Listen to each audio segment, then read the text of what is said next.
少年ジャンプス。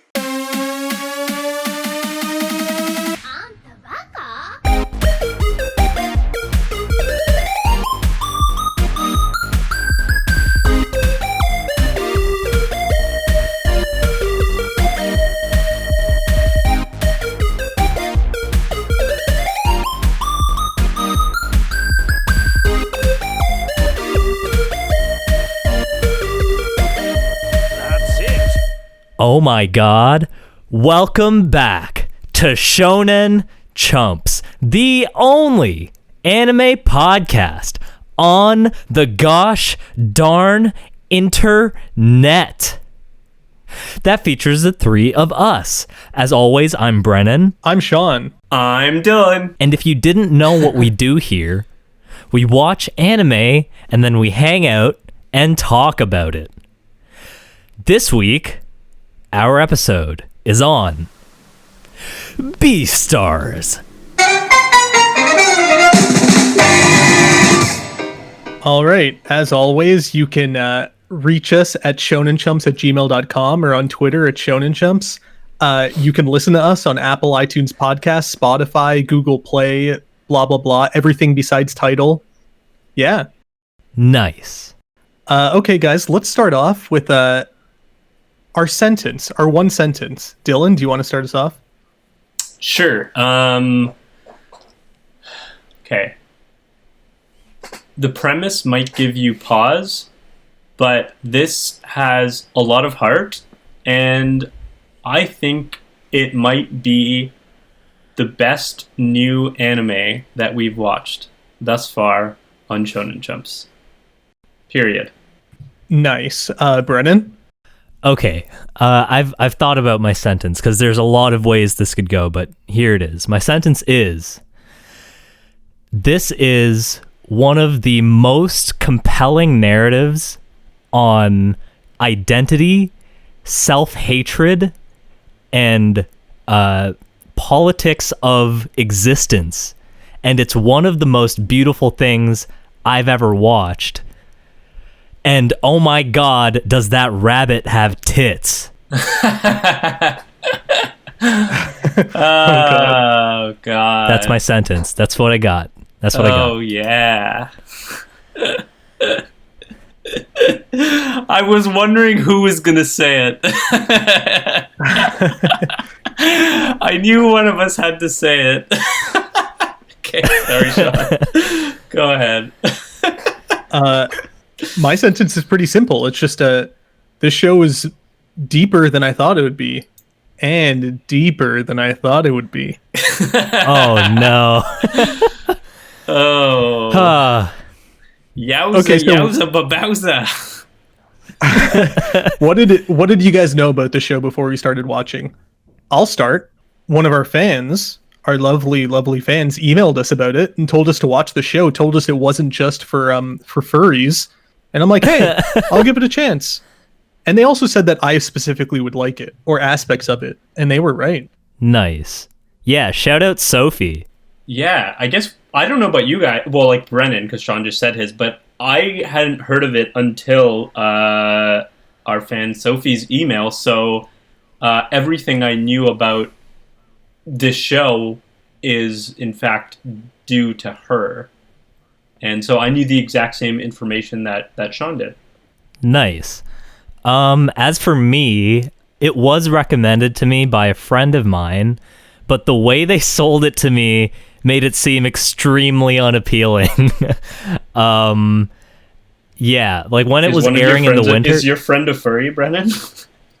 My friend is not a furry, okay. And I mean, like, more power to the furries. Go get them, guys. But like, the way this person sold it to me did not hit the mark at all. And also, I saw clips of it when people were like really talking about it in the winter when it was airing, and it was in 3D. And I'm generally not a fan of 3D anime, but yeah, it didn't seem like my thing at all, but I decided to give it a shot and was very pleasantly surprised.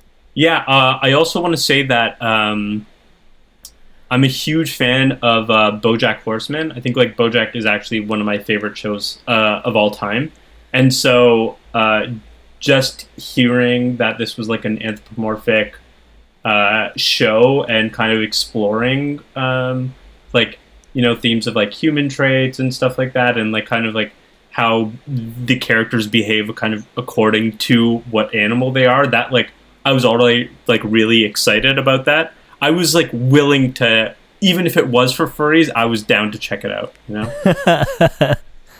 Yeah, like I had to check it out based off the recommendation for me, being told that I would love the opening of the show, like the opening theme song, which I absolutely do because it's amazing.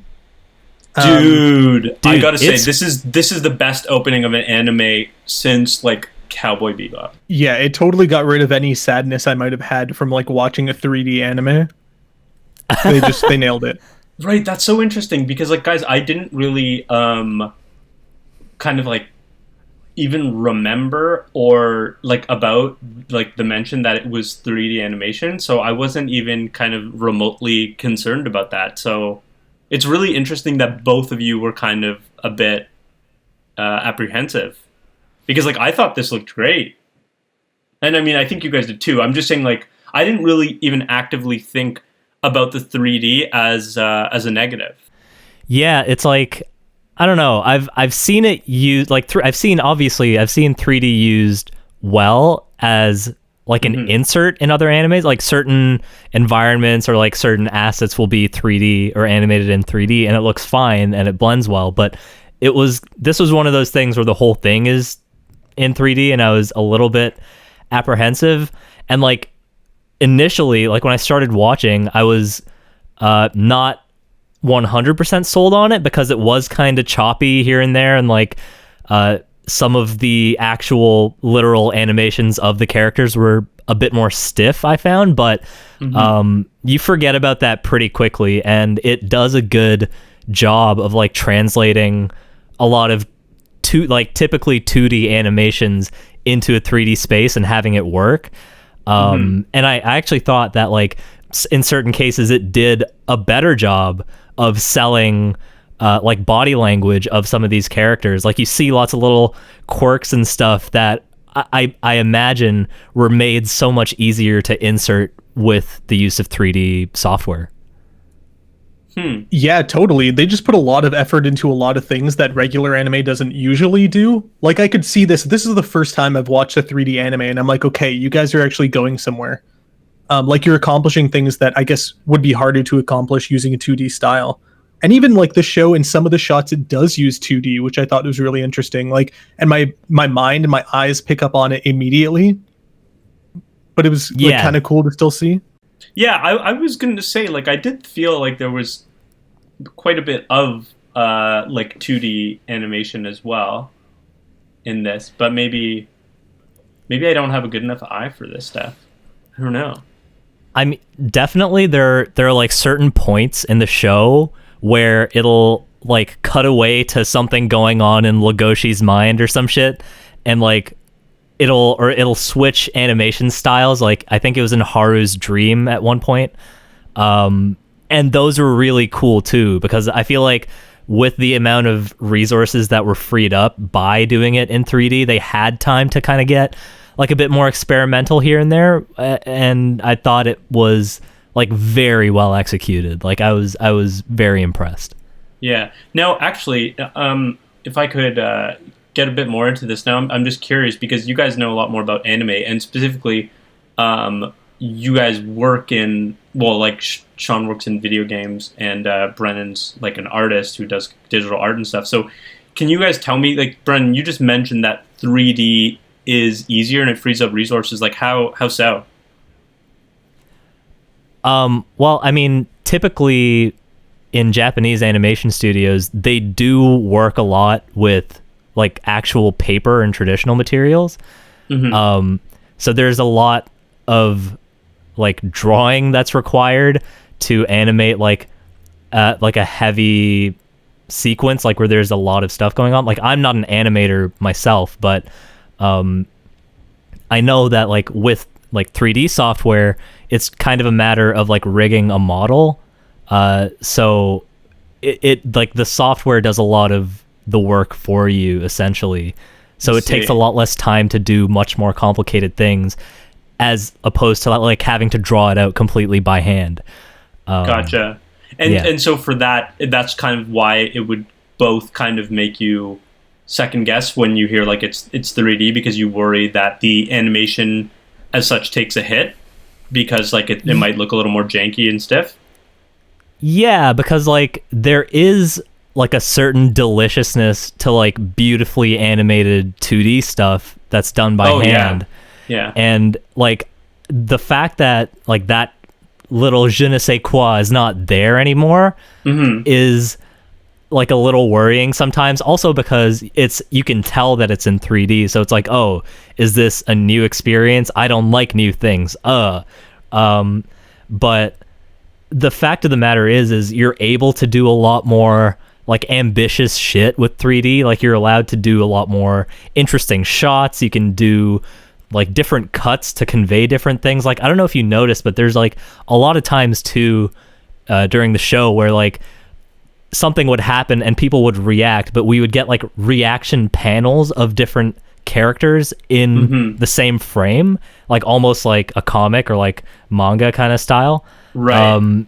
And like, you know, it's just like little things like that they're able to do now, which is like very cool. Like it just, I'm a big fan of creative freedom and people being able to do stuff that is outside of like the box or the stuff that you're used to. Even if it doesn't always work well, I'm always interested in that. And I like that it did work well this time. So Nice. Dylan, because you asked this question, I can tell that you haven't watched Keep Your Hands Off Isaacan. Correct. Yeah. Wow. Which, yeah, everybody should to watch our that fans. show. Sorry. Very, But, very good. Because Yeah, it's what funny I'll say because is last episode we claimed that we were sitting on 4 shows, but the truth is you guys were sitting on 4 and I was sitting on 3. But anyway. Yeah. Yeah, what I'll say We'll is get that there. 3D animation and anime tends to make things like, I don't want to say easier, but like kind of easier in a way. There's more things that you can reuse. Like if you make a walking animation for Legoshi, you can use that every single time he walks in the show. Whereas in a 2D anime, you could use that only if he's walking at that very specific angle that he walked last time, you know? Yeah, there's a lot of time saving. Yeah, there's a lot of things Right. you can do to save time, and usually Right. like facial animations suffer in the 3D anime world, but this time it didn't seem to be the case. Like even though this show is really good in 3D, I bet you that the Netflix version of Ghost in the Shell is going to look like shit. I can't Oh, promise yeah. that, but it probably will. Dude, that I am not looking forward to that at all. Yeah. Now, you're mentioning Netflix just because this is, of course, has been released on Netflix everywhere in the world except for Japan. But did Netflix actually have a hand in production, or are they just a distributor? Well, yeah, I think they had a hand in funding. They have a hand in funding a lot of anime, most of the 3D anime that I guess you see now. Right. Yeah. Fair enough. And I wonder if that's like not a Netflix mandate, but like Netflix is looking at like anime budgets and they're like, whoa, we're not paying that much for your 2D anime. Okay, make it 3D Right. and bring the cost down like a couple $1 million. That's I don't know if that's the interesting. case, Honestly. but maybe. Yeah. I mean, no, that- honestly, you're probably onto something there. Yeah, no, that's funny that you mentioned that because I was just thinking about the other streaming services, and I was just thinking like, oh wow, like yeah, Netflix kind of has done the most with anime, but I do remember that Amazon Prime did Inuyashiki, which also had a lot of 3D in it. So I wonder if that's kind of like the same thing, like that you were just saying, kind of just like Amazon Prime kind of probably wanting to bring the cost down for the purpose Right, yeah. of getting it done for cheaper. Anyway, that's a side story. I feel like we're probably going to see a lot of this in the future. Like, this is not going to be an anomaly for very long. Like, it feels like every streaming service is funding their own anime to some degree. Like, I'm pretty sure Crunchyroll just announced a bunch of new stuff that's either already here or on its way. I haven't really kept up, but yeah, more 3D in the Right. future. That makes For sense. sure. Yeah, I guess I wasn't thinking about Crunchyroll and Funimation because I was thinking more about like like the kind of general streaming services that kind of try to like do it all, appeal to everyone, whereas Crunchyroll obviously Right. Yeah. is more specific. Shoutouts to Crunchyroll. Still haven't sponsored us, but we're hoping. Yeah, we're too small fry still. It doesn't matter. Yeah. Wait, about the 3D animation, I really liked how it looked, but the frame rate did fuck with me. Like, there's a Yeah. lot of these 3D animation thingies where the frame rate just fucks with me. Like, this, I don't know, it seemed choppy a lot of the time. I know, Yeah. like, I loved Spider-Man Into the Spider-Verse, but, like, the animation did seem choppy to me a lot of the time. I guess because they animate on twos where, like, almost every frame is doubled up. Yeah, I don't know. Like, why can't we Yeah. just get, like a, I don't know, like a 30 frame per second 3D anime, or like 60? I know it would cost more money, but like maybe not that much more money. I don't know. You could interpolate the frames. But what Honestly, do you think this was being animated at? I don't know, probably 24. Right. Like, I feel like it would do a lot for like suspension of disbelief and just like general immersion. Because yeah, the frame rate also did bother me here and there. I was kind of like, I wish they were just moving and not like janking all over the place. But you know, you kind of like with the strength of the story and the narrative and how invested I was watching this whole thing, I kind of wasn't paying attention like beyond like the first couple episodes. Yeah, I mean, I did notice like a bit of the choppiness as well, but I will say like not only with like story or whatever did this win me over, like, or you were, like you said, you were able to see past like the jankiness, but I would say that like the cinematography was really good. Like a lot of these things, like the color palette was pretty excellent, and a lot of kind of just like the composition of shots was really, really, really excellent. And like there were a lot of times where I just kind of paused it and I was like looking at these frames and I was thinking like these are incredible. Like they look just great. Yeah, dude. The series starts with one of my favorite things of all time, which is an entire scene where everyone is outlined in a color that's not black. Hey. And just to remind the viewers or the listeners to this podcast, there's like the alpaca dude or whatever he is that gets killed at the very beginning, who's outlined in blue because he's running through like a dark auditorium where everything's black. It's cool. Yeah, dude. Yeah, it's a very good look. Yeah, and if you don't know that Sean likes that, then you need to go back and listen to our episode on Mob Psycho 100 season 1. That's where he first states his love for this. Yeah, it all originates to the Digimon movie. But yeah, anyway. How did you guys feel about the sort of design of the characters in this? Like, did you find that there was a significant barrier because they weren't human? No, like, because I mentioned like BoJack Horseman is like one of my favorite shows, so I was kind of down pretty instantly. I think, yeah, so like it kind of didn't like really affect me in any way, and I really liked the way the characters were designed. One thing I'll say, I loved how they preserved the difference in size between the different characters. Like Haru is so much smaller than Legoshi. I really like that, and at different times, even, you know, sometimes they just kind of, to set the scene, you see other characters, or you see like kind of like panning shots where there's different characters, and like some of them are just like tiny. Like if you're a mouse in this show, you are a mouse, you know, like you are that much smaller. So like I thought they need a separate door kind of thing. Yeah, exactly. Like I thought that was really cool. Like for example, in like something like BoJack Horseman, like that really doesn't happen. So it was really interesting to see a show really, really play up that and kind of stay true to those kind of size differences that you would find between different animals. Yeah, man. Like, I also watch a lot of BoJack Horseman. I've seen every episode more than once, and yeah, it's awesome. So, kind of watching this show didn't like affect me at all. Also, I'm like Googling Lola Bunny every other week, so like, I'm set. Oh no, this is ushered in a new era of spiritual awakening for Sean. This is a safe space. The Shonen Chumps are a safe space, and we support Sean, and we support our viewers in anything that they are interested in. Yeah, reach out and find yourself, baby. Anything you're interested in. Somebody quote Dylan on that. Now that we're on the subject, how do you guys feel about the anatomy decisions that were made? Because holy shit, those were decisions that were made. Human hands, that was a choice. Human feet, that was a choice. Human genitalia, maybe? That was probably also a choice. I think all the right decisions were made, Brennan. And I'm thinking about how terrifying cats looked. And I wasn't scared at all, bro. They nailed it. Oh, man.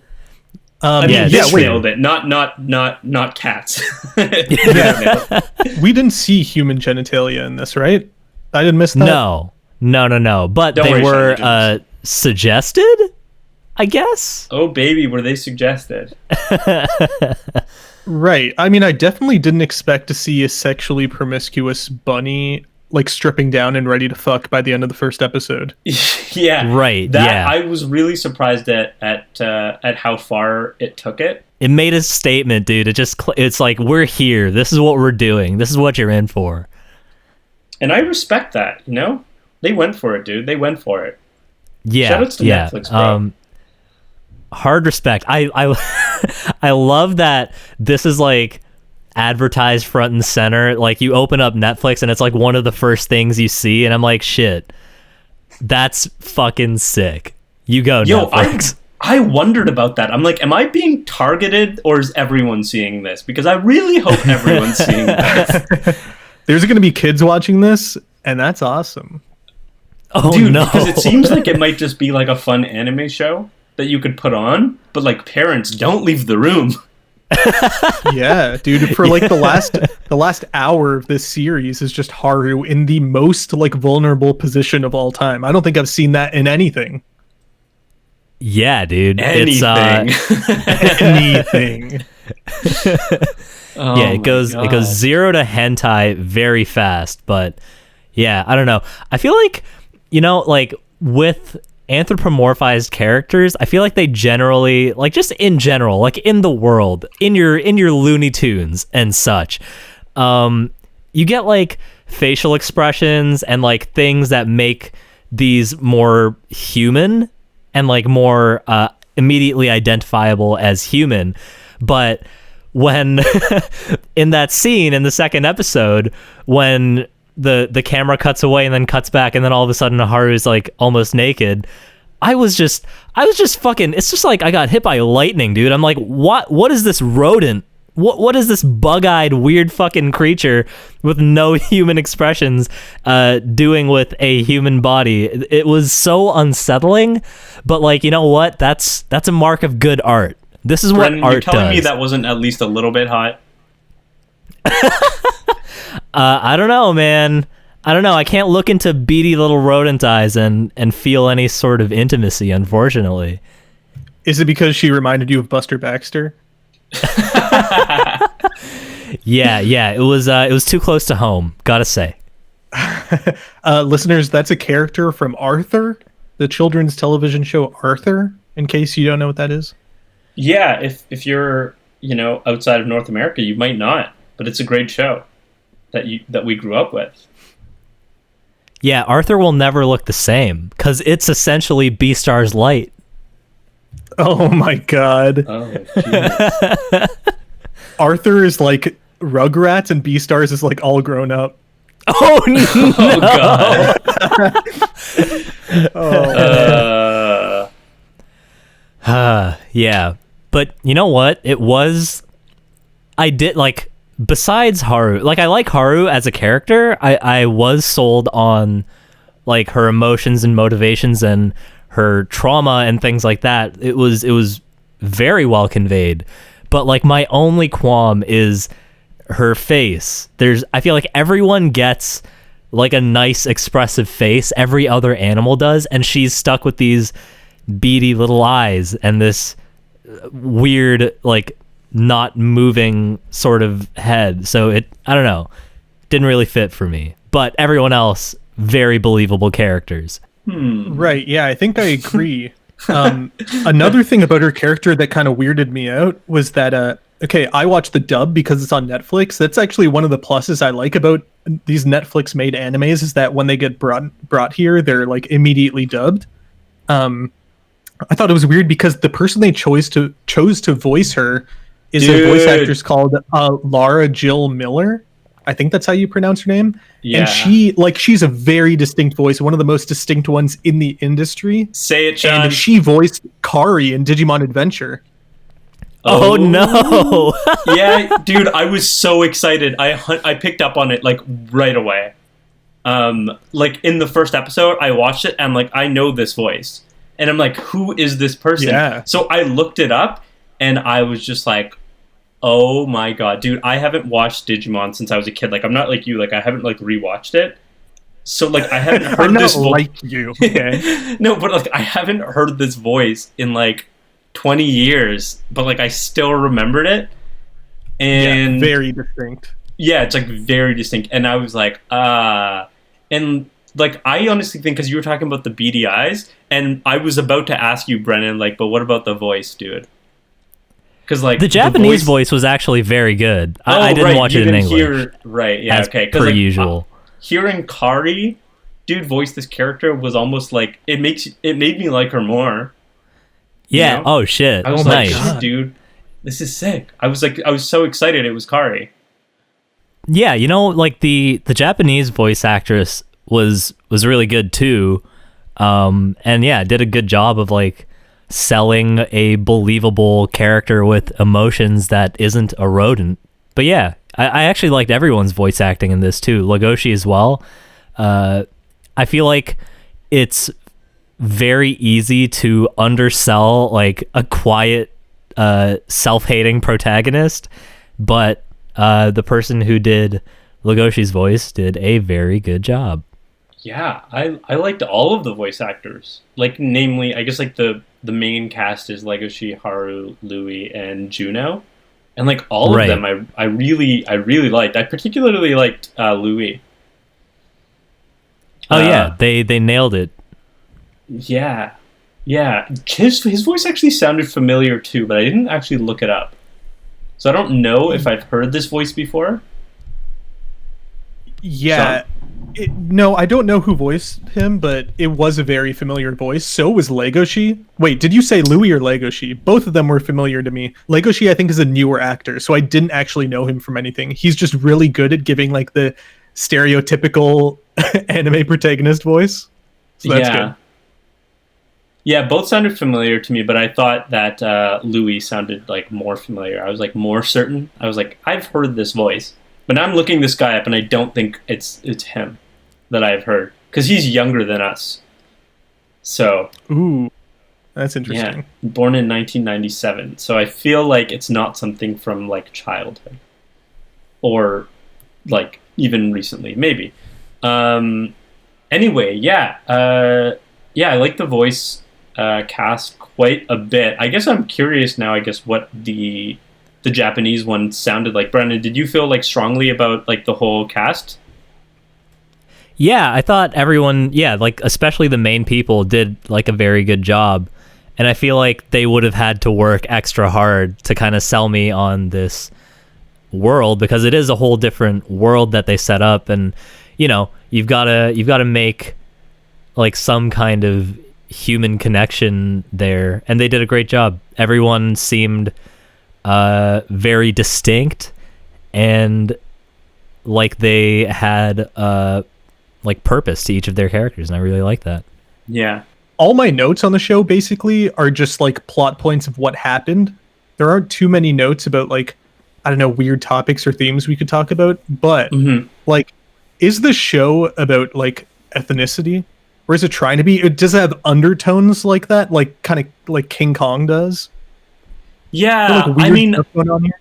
Yeah, totally. Like, I mean, I was thinking about that as well, and I thought a bit about like I wondered kind of a bit about ethnicity, and then I also kind of thought of, well, definitely like the different experiences between whatever gender like you might identify with. Just like it's clear kind of like, I don't know. I mean, initially we see that Haru is a bit bullied, and it's because like people think that like she's a slut, but like then we kind of get more insight into her talking about like how sex empowers her, and like it's like the only time that she feels equal, because she knows that like these like dudes can like kill her because they're like so much stronger than her physically. And so like that was a really interesting thing to kind of hear a bit about, like what it is from her perspective. And I imagine, like, I mean, that's kind of how like some women might feel like in society, in terms of like knowing that like these men are physically stronger, and like it doesn't matter what you like do, like they could like harm you in a way. So like I thought that was really interesting to get Haru's perspective on that. And yeah, I don't know, it made me think more about like society. And then yeah, like in terms of race, I think there is like a bit of that too, because it is very much like people assume certain things about you when you're a certain animal. And like if you don't, like Legoshi is a wolf, so they think he has to act a certain way, and so he's a subversion by acting like different than like people think wolves should act. Right, yeah. I also really, yeah, I love that. Like all of that stuff that you just brought up, it was excellent, and it was very well done, through like very believable inner monologues and things like that, when you get to, you know, see what they're feeling and thinking. Because I did think, yeah, it's an excellent parallel to like real life and how people kind of struggle with identity and like a sense of self and who they are and who they should be, and sort of feeling bad for thinking a certain way, or like feeling a certain way, or like not feeling like they're natural or acceptable by societal standards. And I don't know, like I felt it was like very relatable. Like even like it doesn't matter like who you are really, you must have had some sort of like existential talk with yourself at some point in your life where you're like, hey, who am I? Like what is my, like how do people see me? What do people think of me? Like that's something that like everybody thinks about. And like seeing the way they tackle that in the show was like, not only like it was very real and very accurate, like they didn't sort of water it down or make it hokey or like generic. Like they really got into like the deeper, darker, uglier side of things, like, you know, just like even like fear, like violent tendencies, like stuff that like people aren't usually like comfortable with tackling in more like mainstream media. Like I thought they did a very good job of sort of bringing that up to the surface and being like, hey, we all kind of like battle and wrestle with these things internally, and it was so cool to see those different perspectives.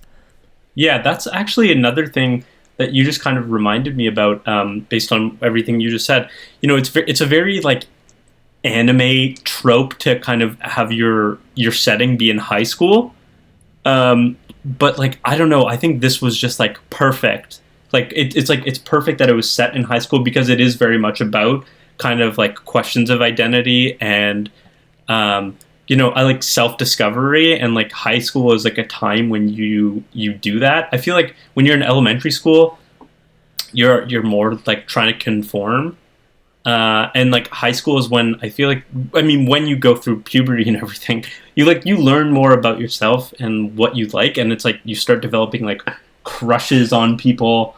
And like I don't know, dude, actually that's another thing, like this made me remember what it was like to be in love with the girl that I was in love with in high school. Like, oh man, like, I was like, wow, dude, I remember like feeling this way exactly. And nice. And yeah, I don't know, it was like so weird. Just like I feel like it, like the high school setting really lended itself to the themes that it was trying to tackle here. And like, I mean, I'm not a powerful person by any stretch of the word, but like I did identify with Legoshi in a lot of ways, kind of like his uncertainty and almost like being in love with someone that's like, I don't know, you're like not sure if it would work, and you're like, wow, we're really different. Like, I don't know, like it was, I don't know, it really struck a chord with me there.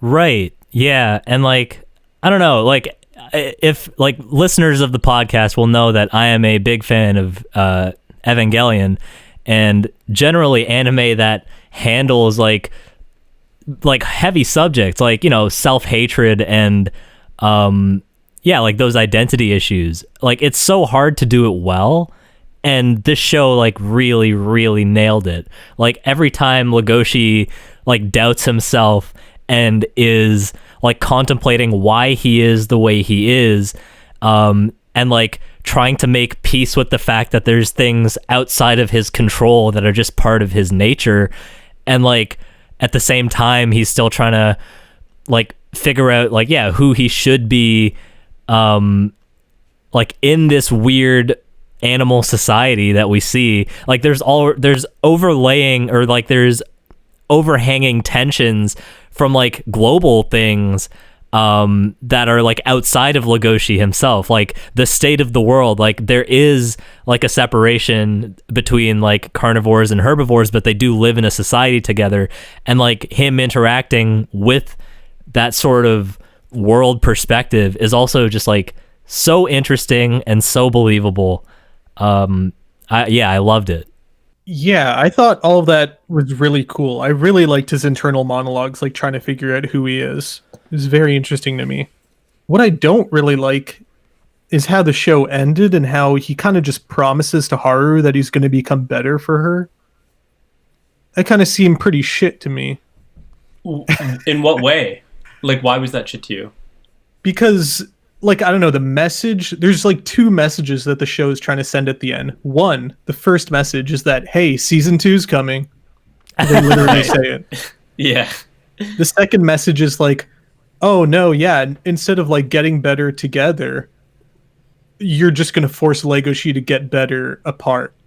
Because there's nothing better that needs to get better about Haru. Like, Haru's fine. She's just waiting for Legoshi to stop becoming like a fucking carnivorous asshole. It's just kind of like weird to me. Right. So that's interesting because like in terms of like seeing myself in Legoshi, or kind of just like identifying with all that stuff, it's like you kind of like want them to end up together or whatever, and like get better together. But in another way, the fact that he says he's going to get better, and before they get together, I kind of like that, because it was to me, it was a bit of a subversion of expectations. Like, I expected that when he kind of left Juno and he was like chasing her up that staircase, and then they went to that like beautiful view of the city, it was kind of going to end very romantically.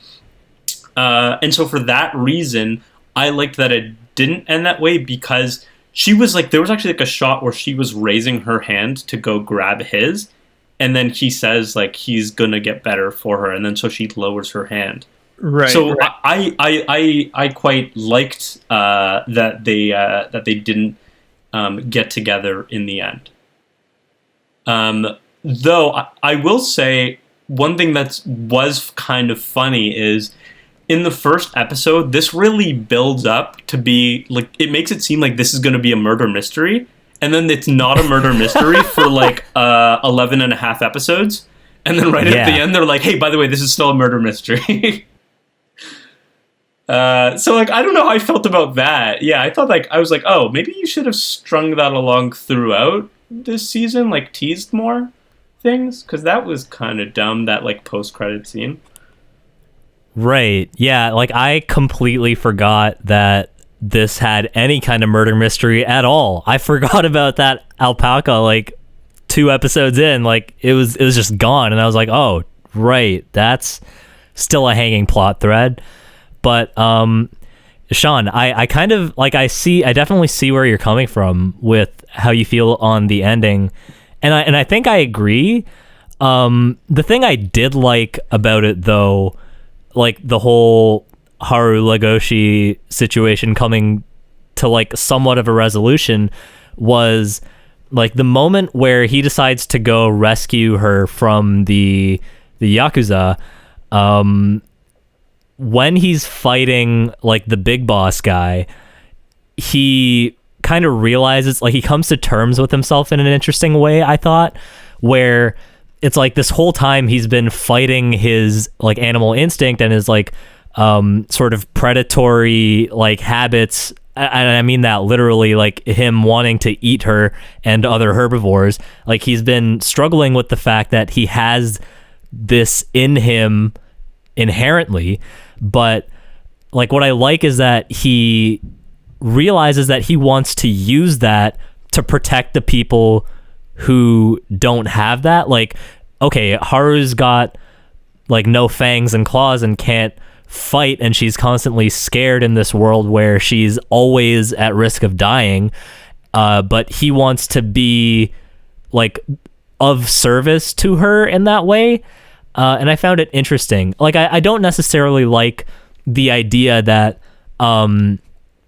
without Legoshi, like, Haru's completely useless, or like she's weak and could die at any minute. Like, I'm not a huge fan of the idea that like anyone needs anyone to survive.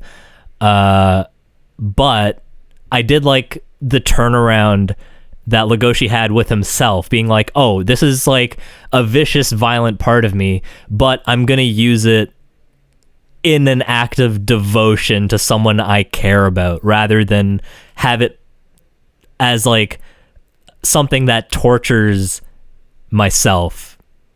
You know, what you said about Haru just now, like, I think, I mean, I liked the treatment with her there, like about how she could like die at any time, because like it's not pretty, but it's true, right? Like, she is a rabbit, and so like, I mean, the animal kingdom isn't pretty, and so like, right, I mean, I wouldn't have liked if like she was just like able to fight or something, but it was really cool in that, like, I liked the way that, I don't know, she also kind of accepts herself for what her life is. And like she finds other ways to like empower her. Like, she's like bullied, but it doesn't, like, I mean, I think it like bugs her to some extent, but like she's also like quite okay with everything. Like, she's like okay with who she is, and she seems like a really like confident person. Yeah, and yeah, so she's like, strong, I don't know, for sure. Yeah, Haru read like as she reads as the person who knows themselves the most. In the show, like, she seems to be the most secure. Like, she seems less on a track of self-discovery than Louis is, than Legoshi is, and even what's her name, Juno, to a certain extent. Right. Yeah. But yeah, another thing, just to go back to like the fact that they didn't end up together and he needs to work on himself.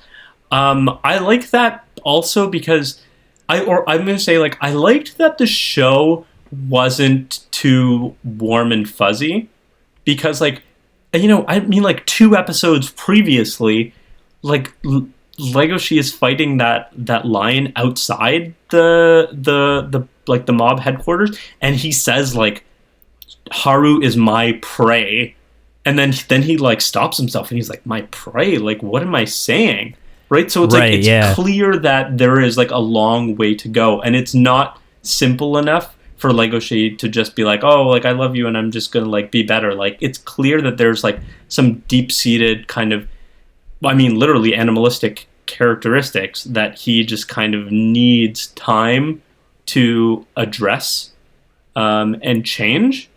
Now, that being said, given that there's going to be a second season, I guess it's like kind of inevitable that Legoshi and Haru are going to be together. And so I do wonder about the payoff there. Like, I'm not sure what we can see Legoshi do that would make it feel as good, like them being together, as it would have like at the end of this season. You know what I mean? Right. Yeah, that's the thing. Like, while I don't like the message at the end, necessarily, it's just like, it's weird to like undercut everything by like just saying season 2 starts right now. Right like, now. Yeah, it's just like, it was very silly to me. And also like how the teaser for the second season is just like an old character, I guess, walking up to Legoshi in the hallway of the school, and like it could be the deer dude, it could be, for all we know, the dead guy who died in episode 1. Who knows? But Legoshi is like very chill about it. He's like, "Oh, it's you." Like, what? If it was any of the interesting people than we thought it would be, he would be more excited about who he saw. I don't know. It's just right. like, Yeah, that was pretty lame. there's a lot of anime out there that are like 10 out of 10 amazing shows that only get a 12 episode run. I don't know why the show thinks that I need to see another 12 episodes of what I saw.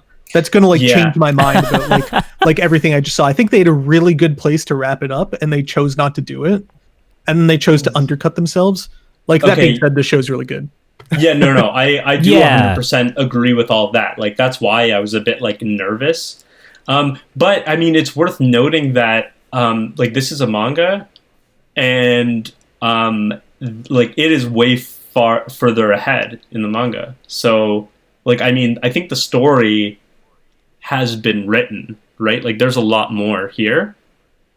Right. Yeah, of course. Yeah. So it's not even like a necessarily like a choice, like, unless the anime just like chose to completely do their own thing. Like, I guess if they're going to tell the story, then they gotta keep going. Right. I see what you're saying, but like dozens of anime every season do this exact same thing, where the manga have been going on for like 3-5 years, and then like the show only has a 12 episode run. Like Isaacin, I'm pretty sure that manga is still running, but it's only a 12 episode show. Right, but does it tell the full story, or does it just kind of adapt and end where it thinks? I don't know anything, so like I'm be actually wrong, asking. but I think the show was further along than the manga. For Isaacin, I think there's. Oh shit! Really? Yeah, I think there's much less Isaacin manga than there is the TV show, because when I finished it, I did go to check out the manga and see like if there were any differences, and there wasn't that much manga. Okay, that's interesting. But I mean, like, I could be wrong. Yeah. So according to Wikipedia, like this story takes place from like volume 1 to halfway through volume 6, and in Japan, I think they already have up to like 18 volumes. So like, shit! There's a lot. There's a lot. Yeah, like that's what I'm getting at. So like, I don't know what the plan is there. I know like, this is immensely popular both in North America and Japan. So I feel like it would be unwise of them to not capitalize on that and at least make this series as long as the manga is going, even if they do decide to adapt it in a different way to a certain degree. So yeah, like, I wasn't surprised that the end was kind of a season 2 push, but yeah, was not necessarily satisfied with any of that either. But overall, the show's amazing. Yeah. Sean, sorry, can you say more about like not liking the ending? Like, you didn't like the message that like they have to be apart, like that he has to work on himself on his own. Like, is that like the major thing? Like, obviously the season 2 kind of like push is kind of lame. Yeah, the season 2 thing was very dumb. Yeah, but like, I mean, just like, I'm curious, just like, I don't know, like, I'm wondering if I convinced you at all. Yeah, you did convince me a bit, but like, you don't have to say yeah. No, yeah, you did. You made me think that it's a bit better than I thought it was, but like, I don't need them to get together. I don't need endings to be happy. I just didn't like the message that they were sending to like the viewer. Like, there's some lonely guy out there in high school, or a lonely girl, I guess it doesn't really matter in this scenario, who has a crush, and they think their crush is perfect, and the show is telling them that they need to like make themselves better. But what if they don't, dude? People in real life don't want to feast on other people. You know, I'm trying to like relate what the show is trying to say to relationships in real life. Because, you know, that's when it becomes interesting. Like, I don't necessarily care that a wolf wants to eat a rabbit. But, like, if that's, like, a metaphor for something that, like, I might do in my real life, then I'm going to care. And Right. I guess maybe I didn't see it at the end. Yeah. Okay. Right. Yeah. I getcha. Now, I think I might have liked the end of the season more if there was just like straight up another murder, like not this like tease of like, oh, it's you, like we're late for practice or whatever. Like, I mean, I think that it was weird that the murder mystery didn't really continue at all. But if there was like a tease, maybe like halfway through, and then like at the end, like a character that we like or like somewhat know gets killed while Legoshi and Haru are talking on the hill, like that would have been more interesting to me. Yeah, it would have been a better pull for sure. Yeah, right. Like this world seems very concerned with people dying, but it also doesn't care at all. It's like, right. Oh my god, the people who can eat us are around all the time. But then when one of them actually gets eaten, like people barely care. You see somebody dropping off flowers during one scene, but then like that's about it. Right. Yeah. Yeah. It seems that the only people who care about Tem after Tem dies is Legoshi and Louis. Yeah. And even then, like Louis doesn't even like know that Legoshi knows that he cares. Which is very interesting. It's a very private thing. I feel like the existence of the black market as a whole, where, like, I mean, if we were, like, directly transposing this on top of, like, human society, it would be, like, really fucked up. I feel like they didn't take the seriousness of, like, you know, bodies being secretly exported from, like, funeral homes and shit, and, like, crime scenes to a fucking market where there's just, like, normal ass people just hanging out and eating what like are basically other people in this world. Like that was taken very lightly. Like even Louis like was just like, oh yeah, you guys better not go to the night market like it's like a fucking strip club or something. Dude, there's just like normal ass like carnivores that are like dressed as like just people you'd see on the street, like wearing hoodies and t-shirts and shit, just having a snack on like a little kebab or whatever. But like, buddy, that kebab used to be someone's grandma. Yeah, it was such a weird message because this market isn't underground. It's not like hidden away or anything. It's just like, I don't know, there's an alleyway beside it, and the sketchiest part about this whole thing is that there's a panda with like a fucking crossbow guarding it. It's like he's the sketchy part, even though he's pretending to like be guarding stuff. The market itself seemed like chill as fuck. There's like families hanging out and like people with fucking arms over each other's shoulders and shit. Yo, guys, I gotta be honest, I liked it. Now, that is to say, I do 100% agree that I think it should have been treated a little more seriously, but I think it should have been treated seriously by the herbivores. I liked that it was kind of more chill for the carnivores because it really speaks to society. And that's one thing that I think, like, this black market can't really mirror regular society because it is an inherent difference between like our world. Like humans don't eat humans. I mean, for the most part, like maybe like 0.01% of the population of the human population eats other humans. But like this is like weird where like kind of everyone, all these different creatures have sentience. So it's like interesting to think about what a society would look like where different species had sentience, and yet their what's the word? Their instincts kind of are like tell them that they should be eating one another and how they kind of rise above that. So I liked that there was a black market. Right. I mean, I don't take issue with the fact that there's a black market because it's a cool idea. It's just like they could have sold it better. Like this was like a brightly lit like Christmas market type shit. I know. Like they could have had like it be a warehouse by the pier. They could have had it be like a dark back alley or just like an underground place.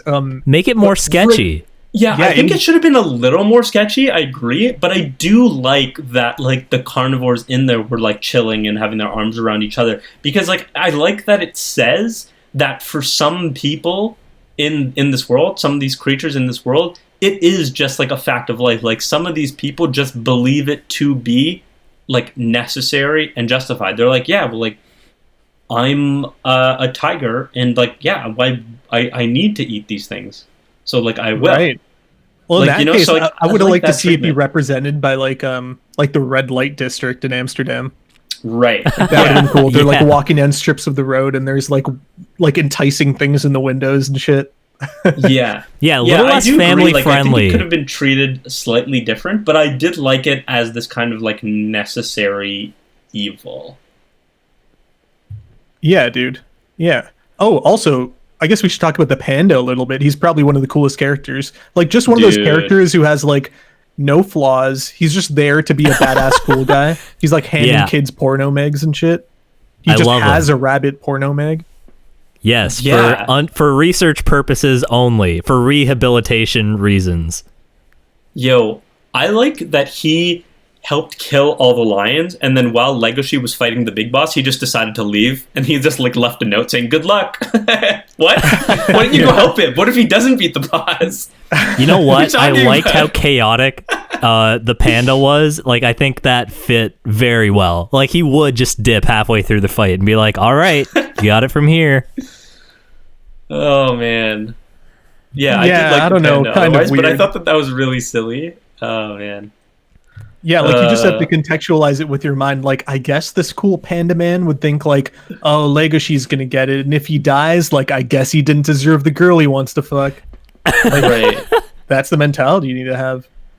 Yeah. Also, what did you guys think about the fact that, like, as soon as Legoshi rescues Haru from this, like, fucked up situation, like, the next thing they do is go to, like, a love hotel and then try to fuck. And Haru's kind of down for that. Did you guys, like, how'd you feel about that? Because, like, I'm not sure I like that, and I didn't think it would be, like, very realistic. Like, I don't think anyone who was in that situation would want to be, like, intimate with anybody after that. I don't know.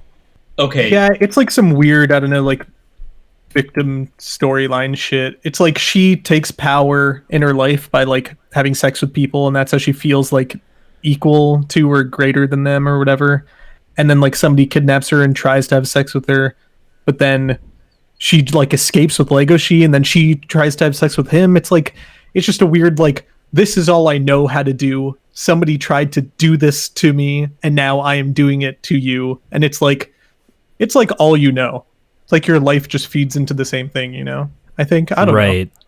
Yeah, you know, like, I mean, kind of when I look back on the series, I was thinking like, yeah, like I love this, and I still do, but you did remind me that that is kind of like a huge problem that I had with this, and for a couple reasons, because like also plot wise, it feels a little rushed, and that's because in the scene when after she's been kidnapped, and she is like writing her will mentally while being like kind of tormented by the king lion. Right. She's Yeah. writing her will, and like she mentions like the regret of not telling her crush how she truly feels, and the crush is Louis, right? And it's Right. clear before that point that it seems that like she really like loves Louis, but she does have kind of some like confusing feelings for Legoshi as well.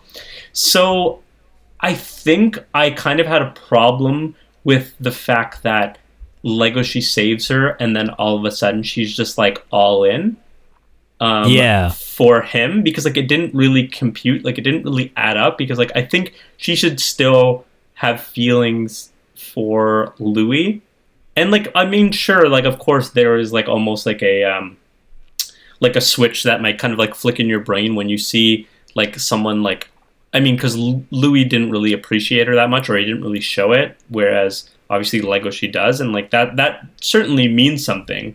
And like because she did have feelings for him before, but like seeing like all he was willing to go through, like that is like a pretty pure expression of love. So like maybe something changed, but it felt like it was too easy. Right, but she in, also like, for had her the heart. vision. She had the vision of Legoshi like saving her before she got saved. I don't know. Like, I guess in that moment she realized, like, oh, who would come for me right now? Who would save me? That's true. Oh, yeah. that guy. Yeah. And then he did. I don't know. Right. Yeah, no, that's Yeah. true. But it's just like interesting that like still like, I don't know, like 10 minutes before there was like, or however long it was before, like she was still like thinking about Louis. And then Yeah. like, and then also on top of that, I did have kind of like, it felt a little wrong that, you know, she goes through this traumatic experience and then they go to like a love hotel and like, you know, she's kind of like down. But like in the end, it was cool that like they decided like not to do anything, because like they were both kind of at odds with their animal instincts, like because like she was like almost like trying to get in his mouth, and like I think both of them almost realized that there was something to overcome there, and like this is strange, so we shouldn't move forward with it yet. I like that it ended on that note. And also, what Sean said does make sense, where it's like, oh, like this is the only thing that she knows, and like I guess when she's in a position where the power has been taken away from her, she wants to take it back again, kind of thing, maybe. Or like maybe that was the logic behind it, but yeah. Also the show is like handling like all this not weird, but like all this subject matter that other shows don't usually handle. And so, like, they're bound to fuck something up. Right. Yeah. I mean, like, overall, for sure. It's still good. Actually, guys, we really haven't talked much about Louis. So, like, I mean, I feel like we should, like, wrap up soon, but maybe that's something we can talk a little bit about, because, like, Louis is an incredibly interesting character. Yeah, he was a meat baby. Yeah, that too, actually. But I just like in general, like, the idea of him, like, being prey, but then kind of like him like making himself stronger and kind of trying to build himself up so that he doesn't need to feel like a herbivore. Like he wants to feel on the same level, and yet he does clearly have like a complex.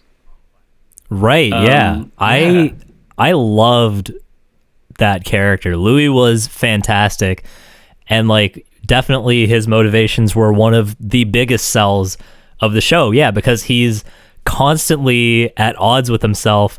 He's trying to put on this facade, but like maybe it isn't a facade at all, but like it's his personality is born from necessity. Like he's seen so much fucked up shit like as a child, and those formative experiences like made him into this like creature that exists on sheer willpower, and that's so cool. And it's also so cool to see the shortcomings that come with that, like his obsessiveness with perfection and like wanting to be a Beastar. By the way, what the fuck is a Beastar even? Are you the president? Are you the prime minister? Are you the head of the school? I don't know. You're like the Princess Diana of your school. Right. but like regardless, it's like it's so cool to see like the weak points also that come with that. Also, the fact that at the end, like the last we see of him, he kind of goes off the fucking rails. He blows a lion's brains out. And it's cool to see like the opposite ends of his extreme reactions. Like in order to become a Beastar, he was almost willing to put his ideals aside and let like the seedy underground of this world get away with kidnapping and killing someone he loves for the sake of the greater good. But then like he does a complete 180 and like swings hard in the other direction and kind of says, you know what, fuck everything, I'm just going to go on a rampage. And he shows up and does the unthinkable, which I thought was like amazing. It's cool, but the lead up to it was kind of lackluster. I would have liked to see like a change in his mind or something that makes him go to that building. Right, he just kind of appears. Yeah, he's just like out of nowhere, like, oh, I caught up to you guys, and also I knew where like Haru was, and also I took like a back entrance, and that's why you didn't see me. You didn't pass me on the bridge into the house. Like actually, shit, guys, I could have helped you 5 minutes ago, but I was too afraid, and I was in the closet, so I just let you walk out without knowing that I was here the whole time. And he just pops out and shoots a guy in the head or whatever. Yeah, it is a bit of a like out of nowhere kind of thing. But you know what? Like for the shock value alone, to see him like kill someone, it's like, wow, okay, fine. Yeah, I'm like down with you just appearing. Yeah, I know. Yeah, true. That was cool. Now, what do you guys think happened to him at the end? Because like I was a bit confused. I'm like, did he like just like let himself die? Or did he kill them too? Because he has the gun and they have two guns on him. And then he says like, oh, like my meat is like very like tender or whatever. And I was like, I wasn't sure if he was like there to die or if he was gonna kill them too. And also, like, could he kill them both because like they both had guns on him? Right. Yeah, he's probably just captured or something. I don't think a show like this or almost any show would kill a character off screen. Right. What I'd really like is yeah. what I'd really like is for in the second season, maybe like Legoshi and the tiger guy, and maybe even Haru, and like she's got a crossbow or something. Like go save Louis, and Louis like got his horns fucking sawed off, and like one of his arms is gone. He's like being eaten like at the black market, like not alive. no. It's just like they cut off a piece of him and sell it on the black market that night. That'd be some interesting shit to happen. None of this will happen, by the way. Yeah. Right. None of Yeah. what I feel is like most likely gonna happen is he's gonna come back and be completely fine, and no one's gonna know what went down, and Legoshi and Haru will have no idea that he saved their lives. But he's just gonna be more fucked up, and we're just gonna see him descend into being more fucked up because now he's killed people, and he probably killed those 2 other lions too. I think the second season, sorry to anybody who's read the manga, knows everything already. We're just speculating right now, I guess. The This is what second we season do. will probably be Tell like, us if we're right. yeah, it'll probably be Louis like showing up out of the blue, like taking the fucking leaves out of his hair because he just got his ass kicked or something. And it'll be like a season of him realizing that him and Legoshi are closer together than he even thought before, because he's like, oh my god, Legoshi is a fucking scum of the earth bitch, and he's never taken a life, but I have. Oh my god, I'm like a demon. I'm savage. Maybe. That Yeah, would be interesting, though. I'd be okay with that. Yeah, I'd like to see Louis flex on Legoshi that he's more of a carnivore than he ever will be. Right. I like the subversion of expectations, like how Louis is so strong. And like I like that. Yeah, to everyone like, else. Yeah. Generally, his character though in the show reminded me of like any slave master in like 12 Years a Slave or something, or like the head of the household in like Handmaid's Tale. Like he's this guy who has all the power and is like willing to sometimes be extremely nice to people like Legoshi, but then like snap at them and call them like scum of the earth, like dumb piece of shit and stuff. And you're like, wow, this character is a huge asshole. And so you go like back and forth thinking if they're like really cool or really bad. And then I guess at the end they always die or something like that. So I look forward to that in season 3. Yeah, what's that like Japanese word for like characters when they like they're like cold at first, but then all they want is love or something? Tsundere? Yeah. That word. Yeah, it is like that. Yeah. Oh I knew man, Brennan would know. Louis for best girl. Yeah, he's tsundere. And Haru is the opposite of that. What do you call that? I don't know. And what's the opposite? They always want love, but they're not good. Yeah, it's like pants off first, ask questions later. Oh no. What? I mean, that's what happened in the show. Right. Okay. There's a moment in I think it's episode 3. It's the very beginning, the start of the episode, where 2 guys are just like sitting on a bench, like probably eating lunch or something, and they slowly both realize that they're both having sex with Haru. Right. Yeah. It's like Very that song funny. Same Girl by Usher and someone else. Yeah, whatever guy. Yeah, I think you know Yeah, that it's song, very right? funny. Like I feel like we've both referenced that song before. of course. Yeah. Yeah. I just don't know who anyway. the other guy is. Yeah. Shoutouts to Usher. Yeah, actually, okay, yeah, now that we're talking about just like weird, like funny moments, it's funny that that's actually, I mean, we've definitely said this in other words, but like they've crafted a really interesting world here. And one of the things that I thought was really cool was that I think in the 3rd episode, we see that each of the animals, they kind of need to spend some time in like their natural habitat, and they go into this like room. Yeah. So like there's like a scene where Legoshi and all the other wolves are hanging out in this dark room, and they have like a replica moon. And there's like polar bears that there, was like, hanging so out in the cool. cold. So like that was really interesting. It's really cool the way they kind of like fleshed out the world there, and like they kind of gave thought to like different things like that. That was a really cool little thing to see. But yeah, so what I was gonna say is like in that scene, there's one point where Legoshi like looks up at the moon and he's remembering Haru, and like clips from like the previous episode or like scenes are like playing in the moon, and one of the scenes is when Haru is like down on her knees like taking off his pants. And I was like, it's really funny that this is like a deep moment where he's thinking, and like that's Yeah. the shot. I mean, it's pretty true to life, is it not? Yeah. Hey, been there, yeah. It's that's really funny. But also, yeah, like I like how they fleshed out the world. And I like how they like incorporated little aspects here and there that you wouldn't even expect. Like when Legoshi's talking to Juno, he's talking about like something they learned in biology class, where he's like, oh yeah, if you like have physical contact with someone else of your species, it reduces anxiety, so you can feel free to hold my tail anytime you want. Like stuff like that was really good and really funny. Yeah.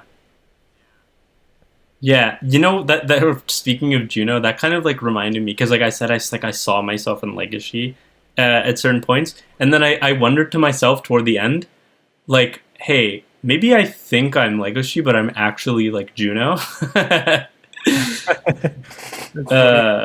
Yeah, because she wants to get the guy, and like she has like literally no luck. Yeah, I think I'm like Legoshi, but I'm actually like Louis.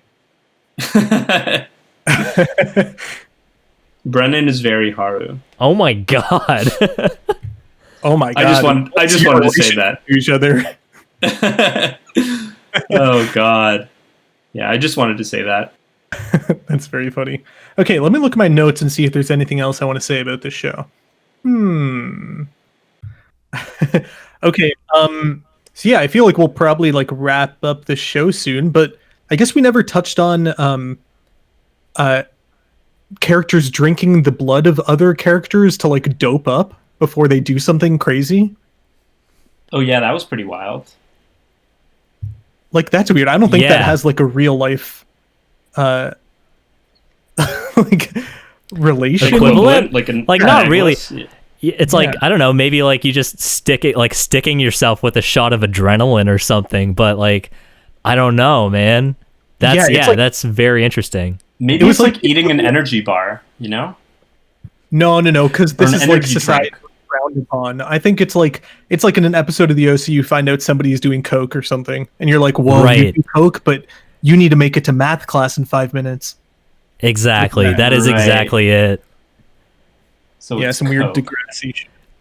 So like, you know what? That is a pretty well executed equivalent of like drugs in a high school show. Yeah. Right. I guess the other thing I want to bring up is that I think in episode 7, Legoshi sees Louis pat Haru on the head, kind of like she's a pet or something. But then that's when he gets extremely angry and he knows that he's in love. Oh. Right. Yeah. Oh, that actually reminds me, because he sees that from the top of a dinosaur. But yeah, that's like that's Right, very yes. funny and very interesting. That's the moment that it all clicks and he smashes those paints in his hands. Yeah, that was a Um, cool shot. Yeah, for sure. Good colors. The other thing that I found very funny in the lore is that they kind of worship dinosaurs, or like they see dinosaurs as these like revered ancestors. And then that made me wonder if dinosaurs also talked in this world. And then that made me wonder, is this like a direct sequel to The Land Before Time? Is this canon? Oh my god. Oh god, I hope so. that's fucked. Yeah, there was an interesting scene where the mayor says that he got all his teeth replaced or his fangs replaced so that people don't take him like don't think that he's intimidating. That was yeah, interesting. that's commitment to the bit. Yeah, it's like, it's interesting. I wonder if anyone's got, like, any politician has ever got, like, plastic surgery to make themselves look more likable. I'm sure it's happened. Definitely a Trump thing. Right. no. Yeah. Yeah. Oh, and when Kanye West becomes president, he's already had plastic surgery. So yeah, tick that box. True. Through the wire, baby. Yeah, that was like needed though, but yeah. Sorry, I was talking about the liposuction, but yeah, Right. you guys want to Oh, okay. with it? Yeah, I was initially thinking liposuction too, but then yeah, through the wire. Nice. Shoutouts to Kanye, 2024. Yeah, I guess the last two things I want to bring up is that it's kind of sad when Legoshi's beetle dies and how like people don't even notice for like a couple days, which sucks. Also, how quickly does it take a beetle to die? Like they survive a couple days without food. I don't know. But also, That's really funny. yeah, yeah. Beetles aren't sized up in this show, so that's interesting. Yeah, what the fuck's up with that? Maybe it's an insect thing. Like insects don't get to be big. I don't know. Dude, certain beetles are pretty fucking big. It's kind of like in Arthur, how Pal is a dog. So anyway, Oh yeah, or like Mickey Mouse has a dog. Yeah, right. yeah, it's a very Oh, interesting. Also, yeah, the scene where Legoshi fights that like mob boss is such a sick action scene. Like it's very It cool. is. Like, Yeah, it's got like the violence of Logan or something. Crazy. Yeah, that's true. He's got like just an undershirt on. He's like covered in blood. He's got his claws out. Yeah, this is like Yeah, dude. the teen Wolverine movie we've been waiting for. oh my god. I wonder what an actual Wolverine in this universe would look like. Wait, actually, sorry guys. There's one other thing I wanted to mention. In the last episode, because at the end of episode 11 is kind of like when Legoshi and Haru start their kind of like sexual encounter, and then it's awkward because then I think like she like tries to get in his mouth, and like that's kind of how the episode ends. And then episode 12 ends or starts with a series of different cards, like text, and one of them is loving each other is a terrible mistake. So that is something to think about. And on that note, we can end the podcast. Is that the same message or the opposite message of Evangelion? I don't. It's the opposite technically because yeah, there's the hedgehog's dilemma, which is essentially that. It's hard for people to get close to each other, but they should anyways, I think, is the underlying message at the end of the day. Right. It's hard for people to get close to each other because, as we know, hedgehogs all run fast. And so they can make the same space together. They gotta. And they're pokey. Okay. All right. We have been the Shonen Chumps. We still are the Shonen Chumps. And we will always be the Shonen Chumps. As always, we love to hear from you.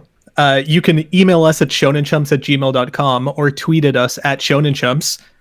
Emailing us is actually how we found out about the show. Or, I mean, we probably knew about it already, but like this is how we got emailed us. Yeah. Our great fan, Sophie, emailed us about this. And yeah, I mean, let us know how your pandemic social distancing is going. We're still remotely recording because we are distancing ourselves from each other.